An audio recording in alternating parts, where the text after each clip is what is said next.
سيدنا نوح صلوات الله وسلامه عليه أدى مهمته، وترك الله لنا في القرآن قال: ولقد تركناها آية فهل من مدكر.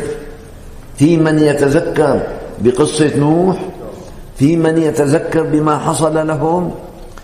ولقد تركناها آية، سفينة نوح آية، وقصة نوح آية، فهل من مدكر. لما قرأها سيدنا عمر قال: تذكرنا يا رب، تذكرنا.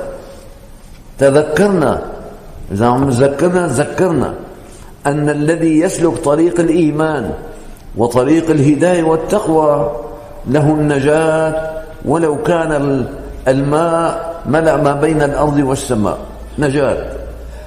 وأوحي إلى نوح، هذا الوحي بعد أن قام سيدنا نوح 1000 سنة إلا 50 عاما، 950 سنة سيدنا نوح عم يعلم ليل ونهار من غير فتور.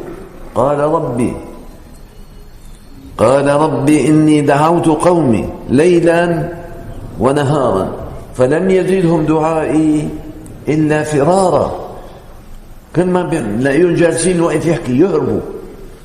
وإني كلما دعوتهم لتغفر لهم، بمصلحتهم ما مصلحتي، كلما دعوتهم لتغفر لهم جعلوا أصابعهم في آذانهم واستغشوا ثيابهم، غطوا وشهم، ما بدهم يشوفوه ولا بدهم يسمعوا منه، وأصروا واستكبروا استكبارا، ما حدا عم يسمع. مع ذلك قال: ثم إني دعوتهم جهارا، إعلانا بالجهر. ثم إني أسررت لهم، روح لعندهم على البيوت، أسررت لهم. ثم إني أعلنت لهم وأسررت لهم إسرارا. فقلت، محروق قلبه عليهم: استغفروا ربكم. ما طلب منها شيء، لا قال لهم صلوا، ولا قال لهم صوموا، ولا قال لهم ادفعوا الزكاة، ولا قال لهم حجوا. استغفروا ربكم فقط، قولوا أستغفر الله. فقلت: استغفروا ربكم إنه كان غفارا يرسل السماء عليكم مدرارا. الله بيبارك لكم بالمطر ويمددكم بأموال، ما مال واحد، مال التجارة ومال الصناعة ومال التصميد ومال الجمع ويمددكم بأموال وبنين، كتر لكم أولادكم، ويجعل لكم جنات بيطلع عنكم بساتين كبيرة كلها مشان نشاطكم حيويتكم، ويجعل لكم أنهارا، حياة بتصير عم تدفع عندكم. ما لكم لا ترجون لله وقارا؟ ليش ما تكون خايفين من الله؟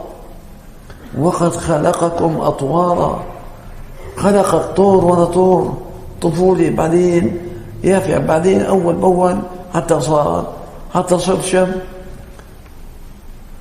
مع ذلك ما آمن. فبعد ما قعد معهم 950 سنة، هدول لو حبينا نعدهم بالأيام كم يوم بيطلعوا؟ سنة 360 يوم، 360 ب950 346,000 يوم، 750. دعوة ليل نهار، ما فتر ولا هدأ.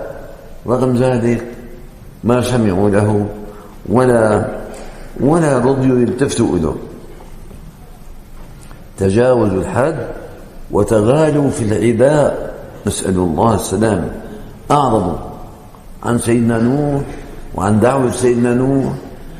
هي من شان كل داعي من أمة النبي عليه الصلاة والسلام يأخذ الدرس، إنه إذا قعدت درست وما حدا سمع منك وما حدا التفت إلك، لا تمل ولا تيأس، خليك مصابر.